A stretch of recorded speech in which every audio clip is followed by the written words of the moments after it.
Hi Anu. Is it Anu who has joined from the EduWings ID?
Hi team, I'll be back in 2 minutes. I'm just keeping myself on mute and I'll be back.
Hello, everyone. Are you able to hear me? Yes, Yes. I can hear you. Hi, Rutvika. Hi, how are you? I'm good. I think we have Snehal and do we have Misha also?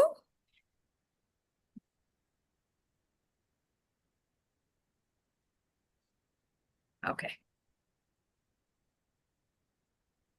Eduing's team, do you want to set the context? Should we get started?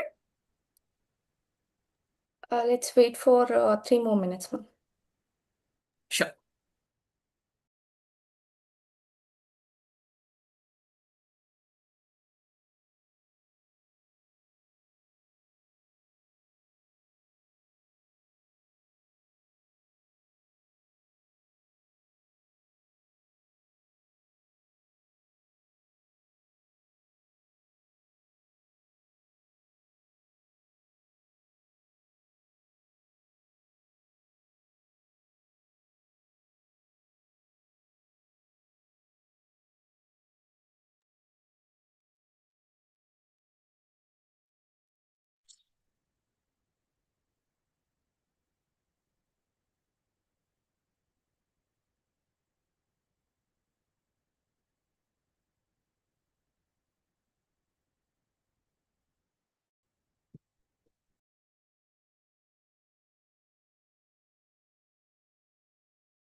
Hello, everyone. Good evening, and welcome to EduInix Conclave on Women in Tech, the Woman Powering Product.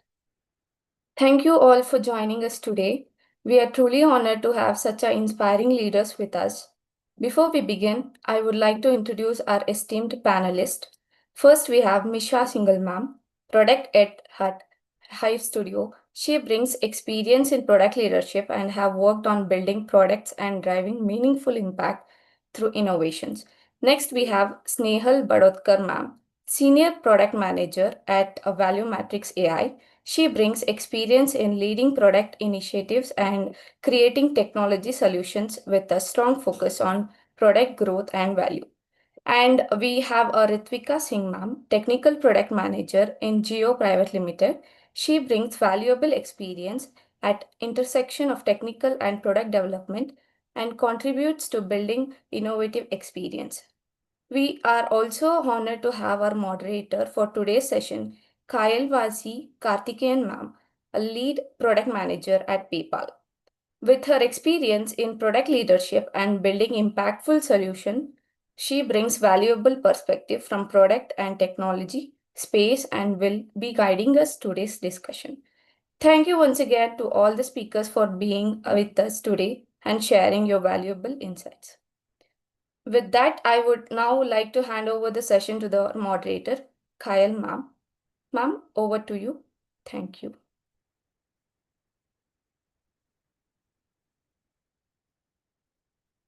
Ma'am, you're on mute. You're able to hear me? Yes. It's okay. Hello, everyone. Good evening. On a Saturday evening, we have all gathered to hear the stories of women in tech, how women are powering products, right? So, this is an excellent opportunity for all of us to learn from each other. So, very glad to be hosting three great product leaders who are here with us to share their experiences. So, what we will do is maybe I'll bring up some questions. I will ask each of them to answer those questions. And then towards the end, maybe the last 10 minutes, we can dedicate for Q&A, where you all can ask whatever questions are bugging you in your mind about product, women in tech, women in product, any of those questions. All right. Okay. Going forward, so today's discussion, the theme is around women powering products. And to these three panelists, I want to ask all of you, right, about a little bit about your journey. How has it been a woman to be in technology and a woman to be in product? Right. So, how easy, difficult, challenging, how was it? How did your journey towards product move? Right. Maybe should we start with Snehal? Yeah, hi everyone. Good evening. Thank you. Uh, I started my career around 9 years back, and how I started was I was in Bangalore. I was doing a data science course, and simultaneously I was working as a data analyst in a company, like as a fresher, doing something. So that is how I explored. Okay, there was a team, one BA, Scrum Master is sitting, something very exciting. They have a mood board. They used to create a roadmap, and it was little exciting for me. Yeah, they are the actual people behind the business. They give the strategy to the business. So that is how my journey began. And Interesting. how, as a woman, I feel we are better at this because somewhere, yeah, we are very good at communication, compare negotiation skills we have. That's obviously brings on stakeholder management, which we even do at homes, right? If we are married, then we are managing two homes. A Right. very good stakeholder management we can do. Then it starts from home actually. Yeah. So the journey of product management is something, the strategic planning, the product planning. Product planning is something like the way we plan cooking at home as well. So it starts from home. So it's very good for women specifically to get into product management, I would say. So they are already knowing the skills, base skills at least. I Makes think sense. others will agree to me. Yeah, thanks, Nehal. Yes, that's so Thank that's you. a very interesting and good perspective, right? So Yeah, how each of us were fascinated towards the world of product management and how we realized we already possess many of those correct. skills. Thank you. Misha, can you walk us through your journey? How has it been? How did you get fascinated by product management? Yeah, thanks, Miles. And hello to everyone. Warm welcome to this session, and I hope you find this valuable. Uh, well, I think for me, as a student of science, and I think I was fascinated with the fundamental concepts of maths and physics, chemistry a lot. Uh, I think when it came to choosing the stream for specialization, unfortunately, either it was medicine or it was engineering for me. There I think wasn't much that's soul option. of India, right, Misha? Everyone decides to do an engineering or a medicine and then decide what they want to become. Yeah, Yeah. I'm not very proud of it, but I think I gave in to the destiny. Mm. So I think, yeah, engineering gave that much scope of telling you about new technologies, possibilities, building ideas. I think that's a great power of engineering, which I really value. I think from there on, I realized that I don't enjoy the coding aspect so much, to be honest. I enjoy the ideation aspect a lot, Mhm. execution aspect a lot, Mhm. understanding the customers a lot, Mhm. understanding market, competition, business models. So I think during my engineering days only, I realized that it's not pure coding I would want to do. And I want to do more on the implementation side. And that's Right. why I did then MBA. And then 2010, I remember I was struggling to Mm. find the perfect role for myself Mm. because again it was either pure sales, marketing, Mm. operations, there, or you could do maybe development like a coder those Mhm. days. Fortunately for me, product management came as a possibility in 2011-12 days when Facebook, Google had started this model in USA. And even in India, you were having Flipkarts and Amazon and Snapdeals coming up with startups where they were seriously looking for professionals Mm. who could play that bridge role between technology and business. And yeah, I grabbed it with both my hands, and I'm glad I did that. So that's how it worked out for me. Awesome. Thank you. Thank you, Misha. Over to you, Ritika. How has your journey been? Hi. So it has been very similar to how you just described that I was an engineer first. I did my BTech in computer science and I was a full stack developer for the first few years of my career. During that time, I found the opportunity to closely work with one of the existing product managers of the company, and then I realized that this role is also something which is so interesting because we get to talk with the decision, we get to plan the roadmap, take decisions, and actually have a say in the direction of the product. But in engineering, we don't have a say in how the product would be. We just make the product how it is supposed to be.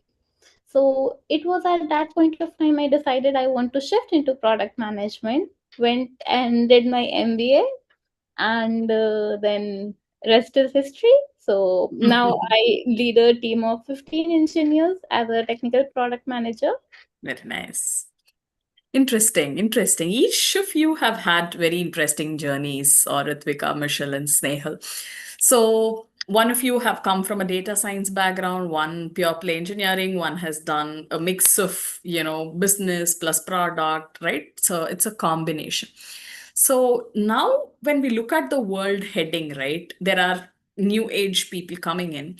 The way there is a threat in the industry saying the product management field is going away, right? AI is going to replace engineers, AI is going to replace product managers, AI is going to replace everybody, right? So this is uh, a myth that is going on in the industry. So I'm going to ask each of you to weigh in on how do you see the field of product management changing with AI coming into play, right? So if one of you want to go first, please unmute yourself and start. I'm not calling out one by one, but how is AI changing your area, your field of work? I would like to add one thing that recently we did a project Mhm. where initially, if we have to test out an hypothesis, we would, as product managers, give it to our engineers, they would develop it, we would do A/B testing, and the cycle for it would be 1 to 2 weeks. And now I would wipe code it via cursor, make the hypothesis, show the working prototype to the stakeholders, get the approval, and that entire cycle was reduced to 2 days. All So right. that is one area where AI has been helpful, and it is changing product management for sure. It is changing engineering also.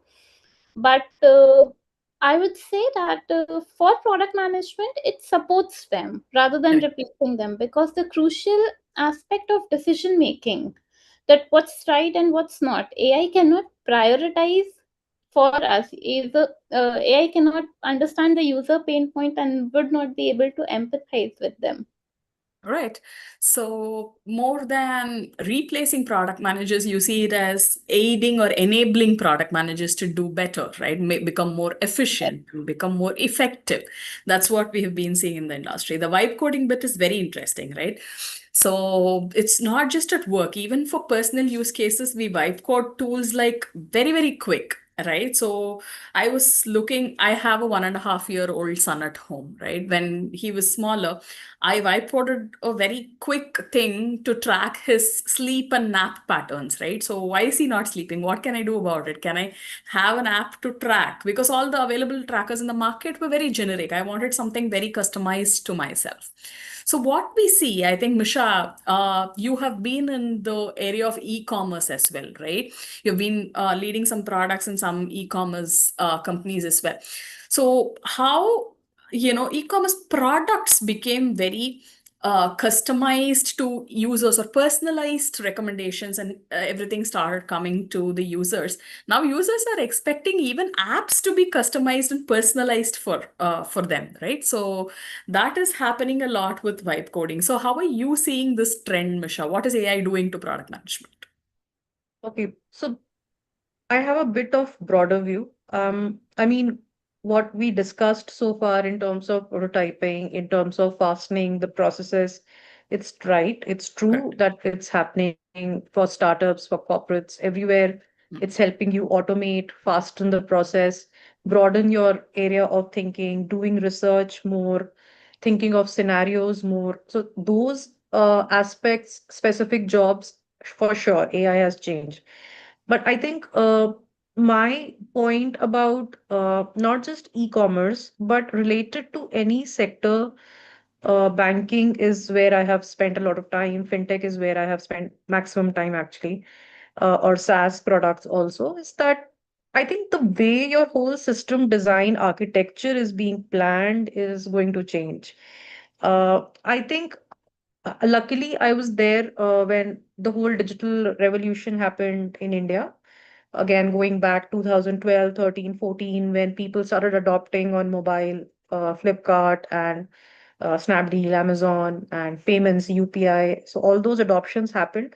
Then you saw how actually everything changed, from companies budget allocation to how their employees are thinking, to how their customer first approach is changing, digital first approach is happening. So I am quite relating the current phase with that phase actually. So current model seems to be going back to that 12 years back, 2014 kind of days. And yeah, AI seems to be the default methodology through which people are reaching out to customer, doing their content generation, doing their process notes. Again, how much this is sustainable, that time will tell. How much of this will remain, how this will fine tune, that time will tell. I think we are still in the midst of early stage of product life cycle, very early stage still. So, yeah,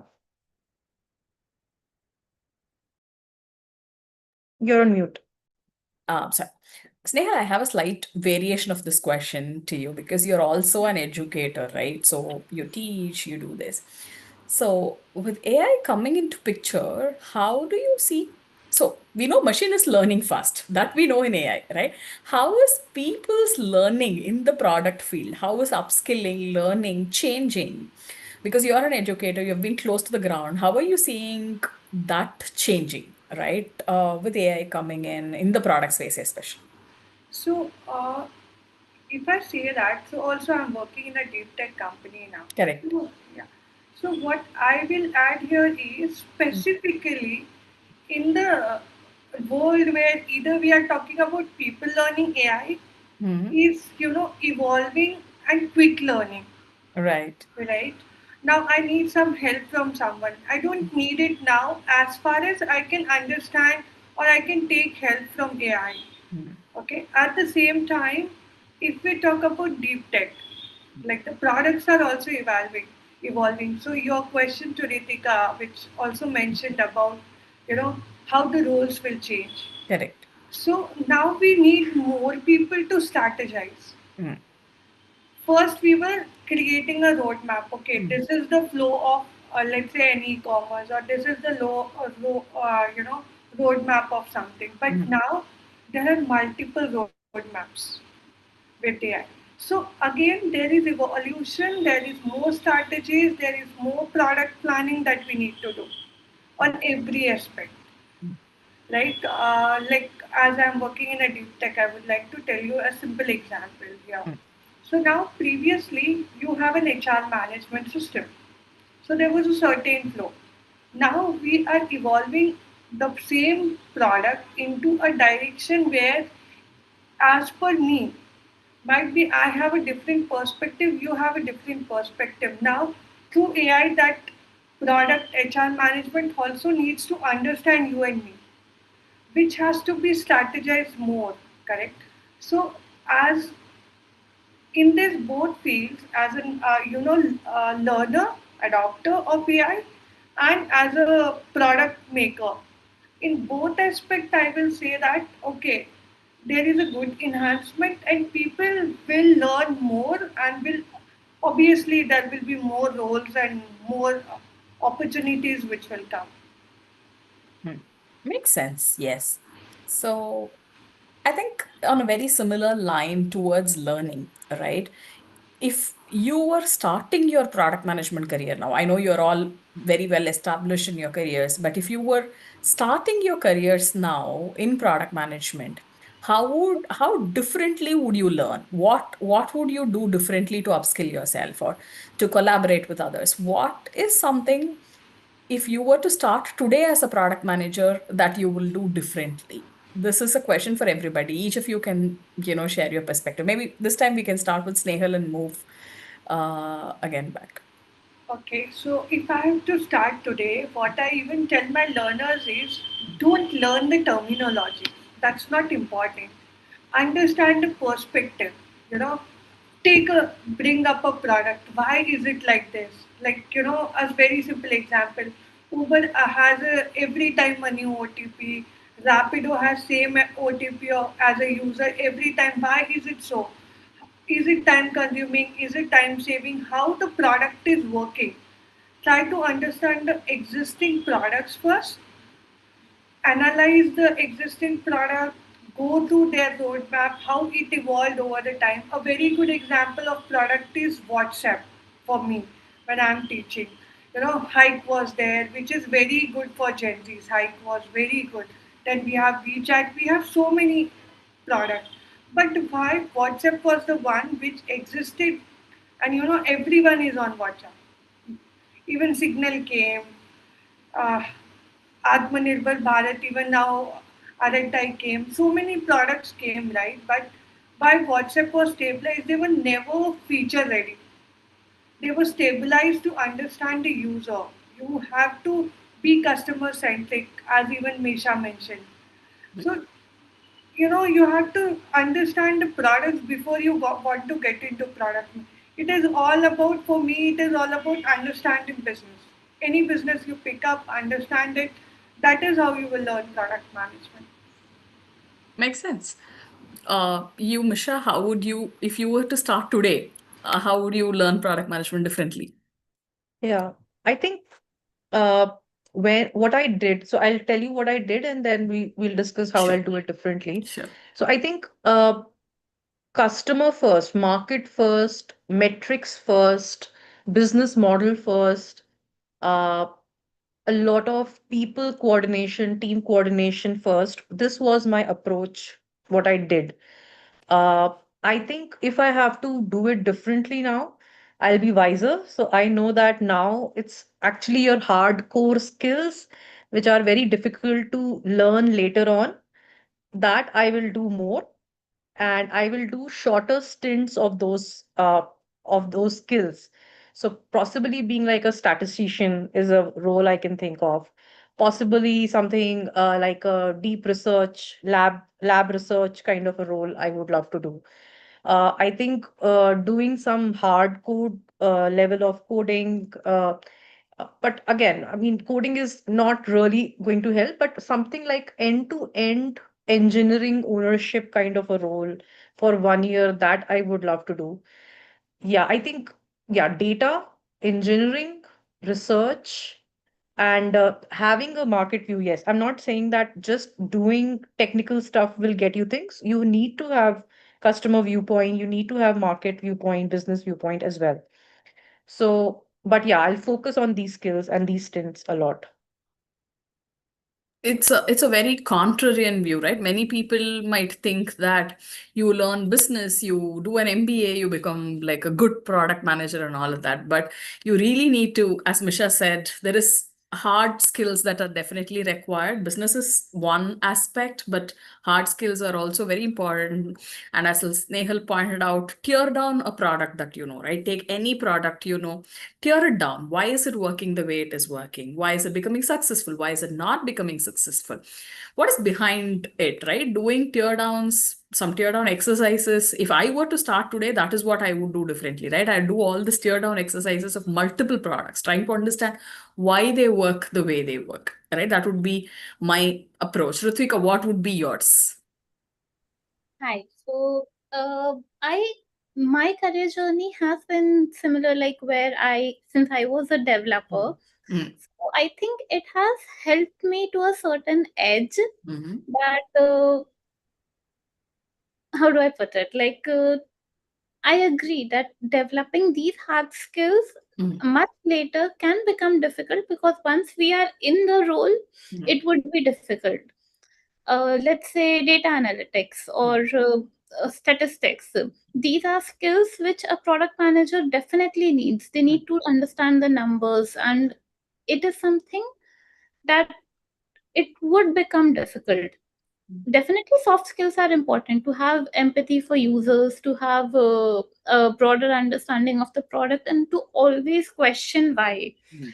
But that's a skill which can be learned later. But if somebody is starting now, Mm. I would recommend them to focus on the core hard skills of being a product manager. Mm. And it doesn't even have to be with coding, it can be with anything.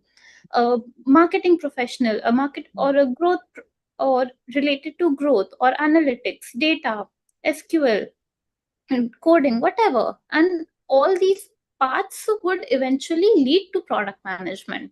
All right. So this is another question for all of you, right? So I have been in one area, I have been either a domain expert. You can take a person as a fintech professional, or you can take somebody who has done coding all their life so far, like for probably like 5 years, 10 years. Now they want to transition into product management, right? What are some of the key strengths, key skills they have to strengthen so that from coding or from marketing or from statistics, whatever you all describe, that's one element of product management, right? If they have to transition into product management, especially in this AI era, so what are certain key skills that are a differentiator that makes them stand out if they want to transition into product management? Any of you can take this. Okay, I'll try to answer this. I think I get this question a lot in my mentorship sessions that I have one-on-one with many developers or young product managers, Right. designers also. They all have this question. Mm-hmm. I think there is two ways to it. I feel there are not, I feel many things that you should try. Mm. One is that with people take the higher education methodology where Mm. they go for another degree, another course, and from there they actually find another job to Mm. their liking, to their suitability. Second is that you become a subject matter expertise in that sector, in that product itself, that you are invited to take up more ownership in the project or the role that you are doing, which I feel is a more credible way of going ahead. Just Mm. that today's generation is a little impatient about it, I feel. But I think there is credibility in patience. I did it. I did from telecom. I'm a BTech in electronics and telecommunications, so I took it from the telecom uh, perspective. People should, I think, value their foundation in subject matter expertise of core hardcore skills and businesses that they truly understand. I always emphasize people, please don't be a shifter, Mm. but rather build your foundation wall very, very strong. And that's a key away for all the listeners here, please. Yeah. Definitely, definitely, right? So, anyone else wants to add to what differentiating skills one can possess?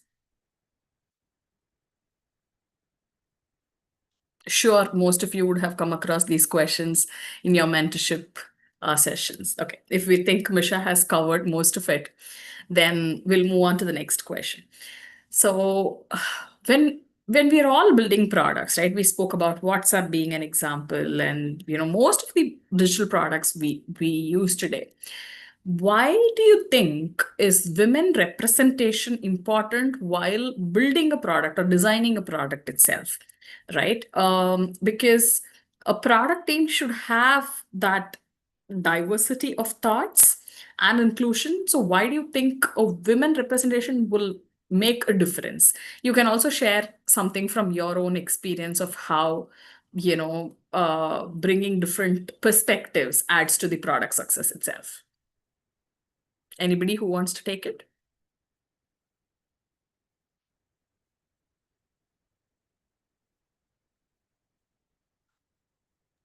Sure. So let me give you an example of why women would do things differently. Uh, if we are talking about a product which is a wearable, which we would use every day, as simple as our phone, we have smaller hands than men. And so just how we would feel, how comfortable we would feel holding this phone, that's a product thought which a lot of product managers would miss if they are all male members. Mm. Or having a thought that okay, the phone is big, then maybe the purse should be made bigger. Just the day-to-day nuances of how a woman use the same product which is made for mass market is completely different.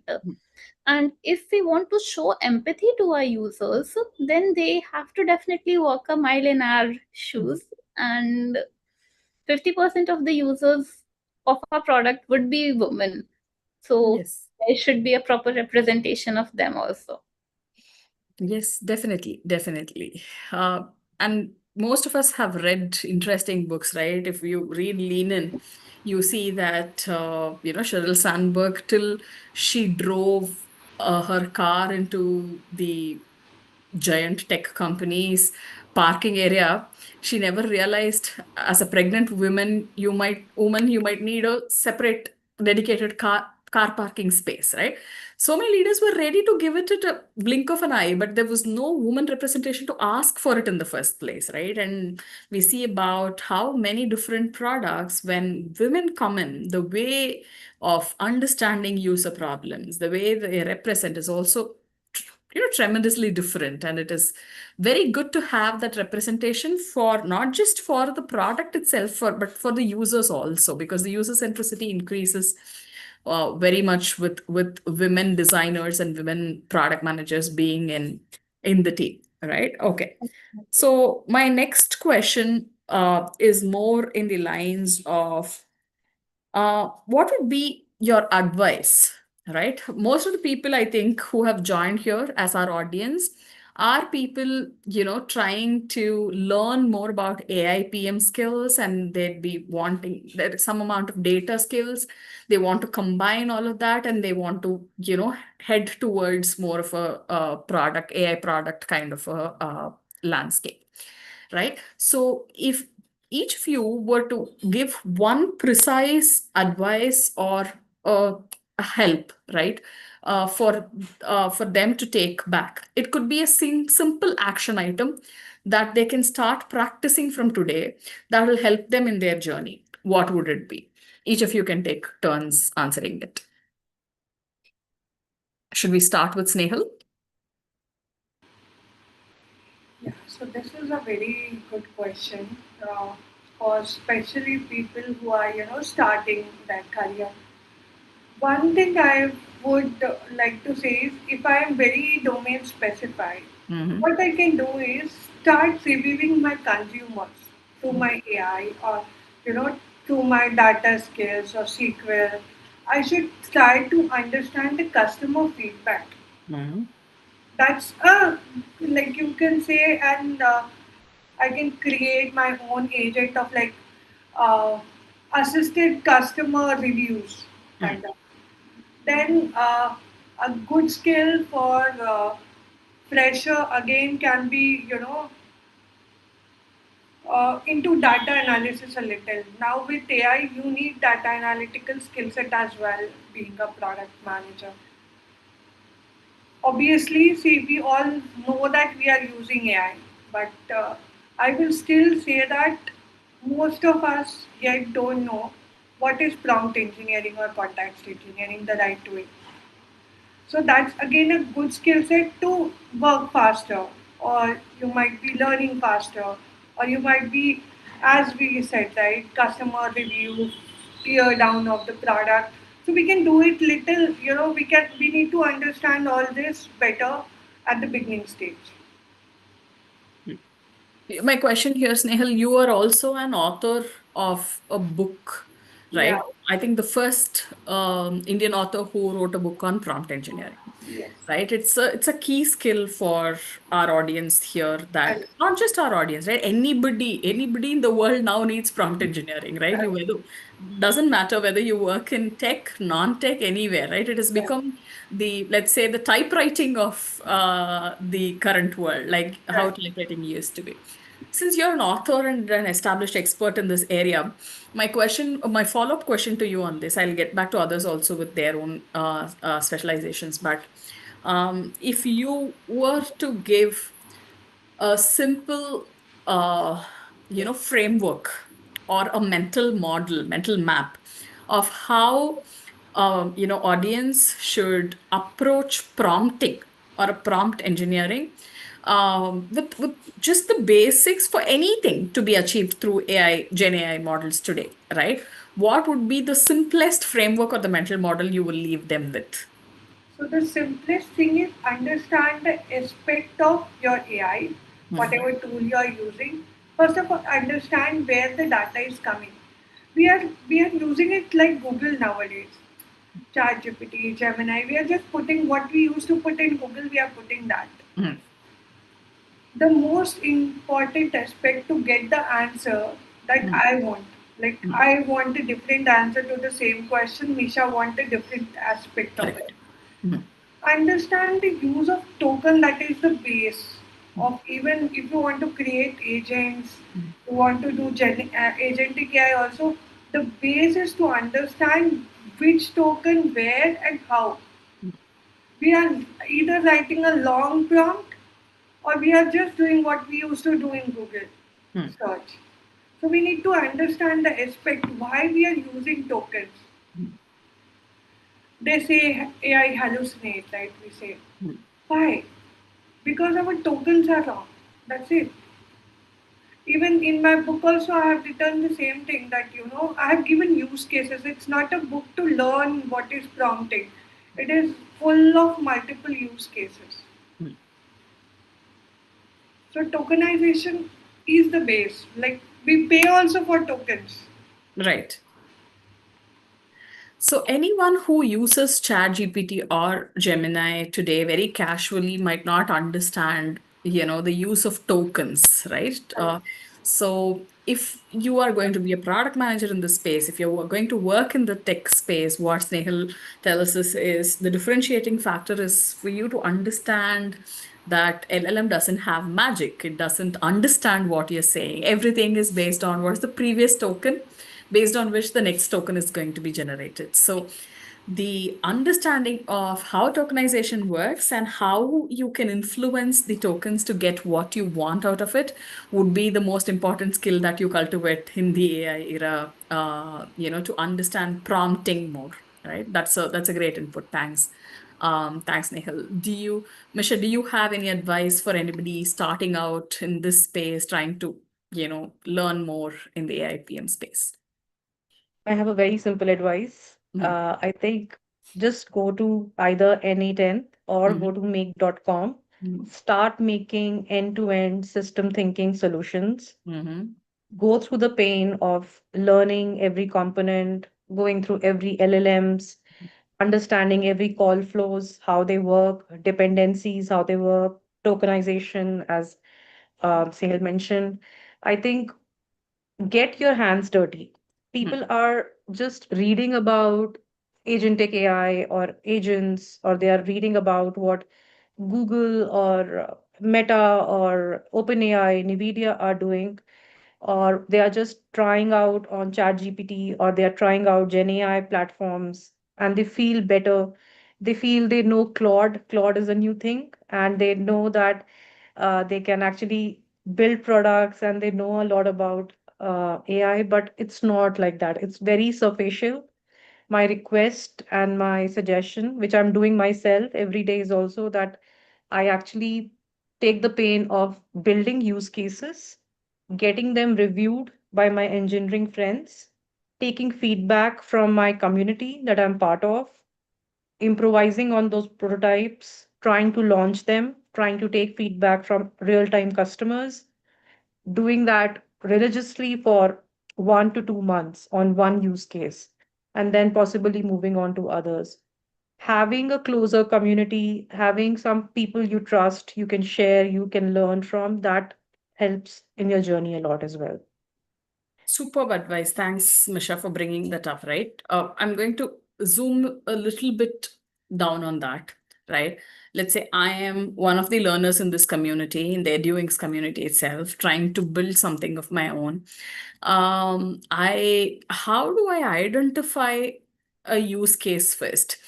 Like, what can be a good use case for me to start building so that I understand different components, different aspects of building? Can you give us what would qualify for that for building? So passion for an idea can come from anywhere, like it came Right. from your kid that you shared. Mm, Similarly, it can come from your daily life, like health, mm, weight measurement, mm, BMI tracking, mm. your wearable tracking is a very real-time case for everyone. Their daily spends, their monthly spends, that's a very common use case.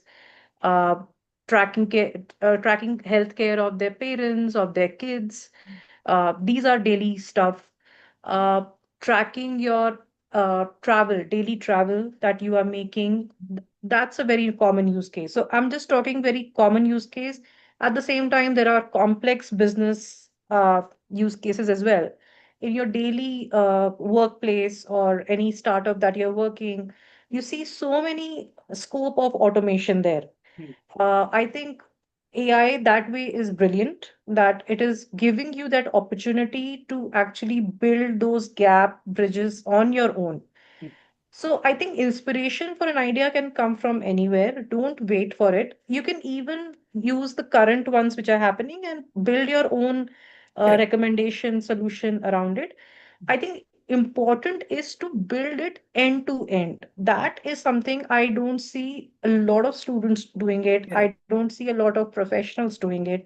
Correct. It's tough because it's not all the tools are compatible with each other. So Correct. right now, Claude is trying to do that. Anthropic is trying to build those internal tools on their own, which can be more compatible to each other, and that you can actually use for any kind of generic use case or specific business use case also. But again, it will not solve all the problems, right? Anthropic will not do everything that is possible. But what I'm urging everyone, including myself, is to gain that confidence of doing things with your own hands. Don't wait tomorrow to reach out to an engineer to solve for you. You have time, right? Tools are currently free. Maybe a minimal fee is there. Tomorrow they will be even more expensive. So why are you waiting for that to happen? Gain that confidence, build that profile, build that, getting hands dirty approach. That will help. Yes, Misha, thank you. That was very helpful. I totally the point of saying I see many LinkedIn posts about what people vibe coded, right? They put up posts every time. I have worked with some of the professionals as well. In fact, I put up a LinkedIn post asking if you are a young professional who have vibe coded something, I want to work with you on a non-work project, a personal project that I'm doing. Can you please share what you have built? Based on that, I will select whom I want to work with, right? I got about 100 interest expressions. 100 people almost expressed interest. I have in my LinkedIn saying that they want to work with me on that project, right? It's an unpaid internship project. It's only my personal project. It has nothing to do with my employer or my workplace. I told all of this. In spite of it, there were 100 people who had interest, close to 100, who reached out to me and said they want to really build something. The requirement I had given was very simple. You should have vibe coded something end to end, and you should send me the link of a working prototype, right? And people send me links of what they have built. I cannot use a single one of the cases was a very classic case that you said of expense tracking, right? From our personal finance. So I tried to open it. It asked me, put in your bank statement to, start this because that starts from a bank statement. I actually tried uploading a PDF onto it. The upload part was not working, right? So when and the currency was in USD. I go back to this person who reached out to me, asked them, boss, you are in India, I am in India, you are sending this to me. Why has this app been built in USD? Right? And why have you tried to upload your bank document and really tried it? So apparently, how people vibe coded, because I asked them to do this, is they had interest, but they wanted a shortcut for this. They went to ChatGPT. They asked them to give a prompt to be put in a tool like a Lovable. They just brought it in, put it in Lovable. They didn't even pressure test it or even test it with simple functional cases, and they had sent it to me. Now, ChatGPT has given them USD, so the app has USD. They have not even tested their own bank statement. So I totally understand where this comes from, where people have interest, people want to learn, and now is the easiest time to learn ever than ever before, right? So everything is in front of you, but people don't want to take the pain of doing it end to end and debugging something, right? So the key engineering skill of debugging is the most boring thing, but that's the most important in the world where vibe coding takes over.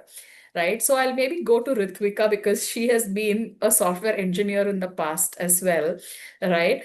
How has your experience been with AI writing code, Ritvika? So how, because does it end up in bloated code? How is the debugging working? How are people approaching it? What has your experience been around that? So initially, the vibe coding part is very frustrating. There is a learning curve to it, and even for AI, even for us, we also don't know what's the best way to make AI work for us. And there have been a few cases where I felt that if I would have done it manually, it would have been easier. I Why did know. I coded it and now I'm not able to find the bug and this would not work? Let me start this again from scratch. Mhm. So I understand the pain. Mhm. Yet, we had a company mandate that every engineer has to make sure that at least 50% of their code is AI generated. Wow. The Okay. productivity has to increase. Mhm. The initial engineer frustration was also there. As of now, we have reached 60%, well above our target. And the productivity definitely increased, but it took around like 6 to 8 months of rigorous grueling to understand how this would work. And even for automation QA, these are difficult things. And when we start using a new tool, we need to understand how the tool can help us best because it's new. We have been using it in a way that is supposed to work with the old tool. So Right. yeah, it would take some time to upskill ourselves to correctly vibe code also. Makes sense. Yes, yes, Ritvika. So the question we skipped for you before is what is one piece of advice or suggestion you would give the learners in this community who has joined this call, to equip themselves? It would totally depend on the where they are in their careers.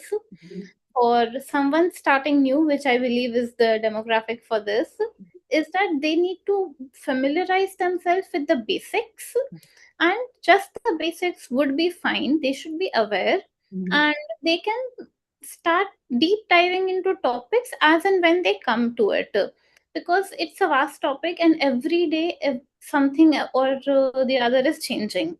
So as long as they know the basics, so what does hallucination even mean? When people are talking about token cost, they should know the meaning of this. If they are aware of the keyword, they can follow the conversation meaningfully, and later they can make notes and understand. But if somebody is transitioning from mid to senior, then they would also need to understand the cost implication of it. Like, if we are recommending a feature, how much would it cost? Is the AI feature even worth it? And how would it impact revenue? Because typical SaaS based models has very increment, marginal cost is zero to add one more user. But for AI based token based pricing, the prices can be extremely haywire. Right. Yeah, that's a great piece of advice, right? I often tell people don't use AI for the sake of using AI, right? For making simple calculations, don't go to ChatGPT. For making simple calculations, use your calculator. That's the simplest thing you can do, right? Don't take your kitchen knives. I mean, don't take your surgical scalpels where you can use kitchen knives and chop onions, right? So that's the that's the metaphor I often use. Yes, thanks. That's a very important perspective for a mid to senior professional who wants to understand the cost, revenue implications of AI. Definitely, just because it's fancy, not everything needs to be force fitted into AI, right? Definitely. So I think we have had a very uh, like all-rounded kind of a discussion around AI and product management because the panelists were also from different facets and different experience levels. This is very interesting for me. We have the last 5 minutes. Let us start with Q&A. I think any quick questions any of you have, we can start taking. You can ask the panelists in general also, but if you want to be specific to a single panelist, you can ask that way also. Anybody from audience who wants to ask any questions? Yeah, my name is Vimal. Yes, go ahead, Vimal. Yeah. So I have recently completed PMP certification to move into management roles. But unfortunately, I came to know that most of the project management roles are being uh, consumed by the product management. So, like nowadays, product management overshadows project management with the rise of GCCs in India and AI. How to get into to management? Product management is easier way or project management? Thank you. Anyone who wants to take this? This was specifically for GCCs in India, right, Vimal? That's your question. I'm saying, see, nowadays with TCS being reducing and like the operating model of fixed bid projects based on headcount being reducing Yeah, and we mostly to understand the outcome context. based. Okay, makes sense. Yeah, Anybody yeah. who wants to take the question? What I understood from the question was that he wants to know the difference or the value between product and project management. It's also Yeah, how to move into leadership roles? Let me put it this way. Okay. At currently, I've been coding for the last 13 years. I'm 36 years old. I need to grow in my career. I'm being a Okay. developer for lot of years. So I taken a PMP certification and I tried and I applied for around 700 jobs. I got only two callbacks, considering the bad job market.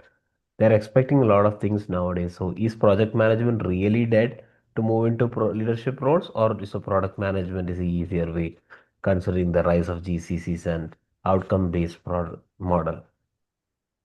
Right. Yeah, that's an interesting question. I think given the dynamics of the current market that we are navigating through, what you are describing seems to be a quite genuine uh, example. However, I think the way you can navigate this is, sorry, I didn't get your name, please. My name is Vimal Keshavan. I'm a PMP holder. I work in Cognizant. I worked in JP Morgan, Genpact, all the Okay. firms here as a Okay. developer. Right. So I think the approach you can take is, I think you need to create, again, as I mentioned earlier, some unique strengths in your profile for you to shine and to stand out. Like you mentioned, JP Morgan or similar projects that you have delivered from them. It can be based on asset allocation, it can be based on corporate investment banking, it can be based on any other financial models that you have been able to create, which are unique, which stand out at global level. What I sense is that probably the way you are describing your profile, the way you are answering questions in the interview, they need to talk about impact.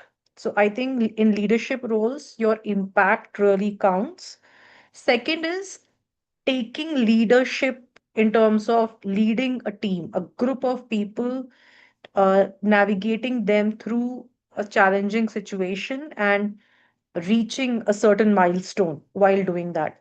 So I think if you can demonstrate these two things in your answers, in your roles better, I'm not saying this will guarantee it. I know that market is tough. I know that opportunities are fewer, but I think if you're persistent and yeah, you also adapt to the AI times well, I think this will really help you.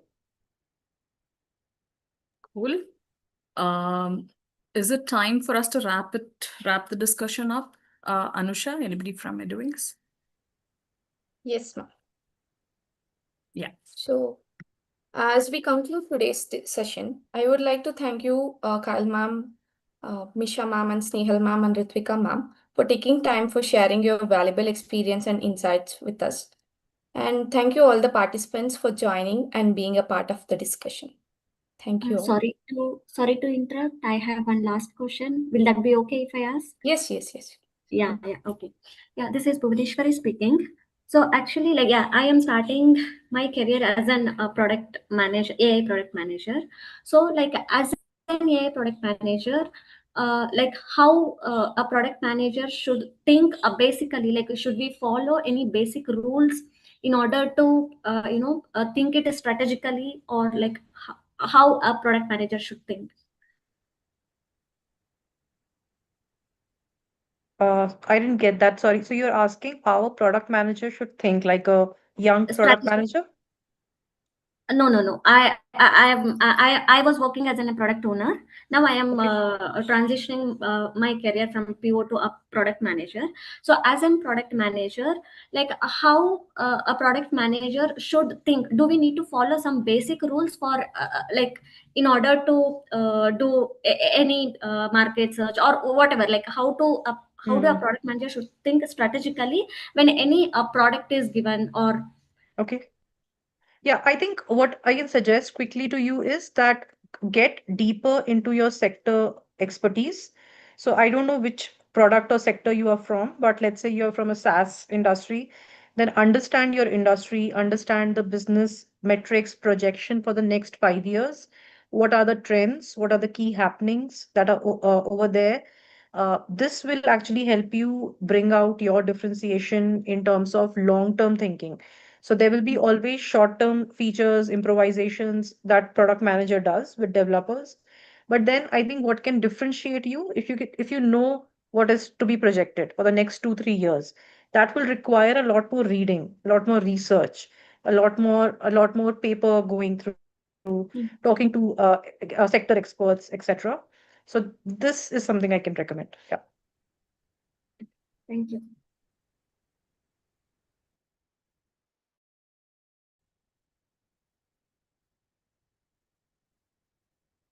Anusha? Yes, sir. Hello. Yeah, So, Anusha. yes, we can conclude it now. Thank you, ma'am. Thank you for your Okay. valuable. Thank you. Thank you, everyone. Thank you so much. Thank you, Thanks, everyone. everyone. Thank you Thank so you. much. Thank you, everyone. Thank you so much.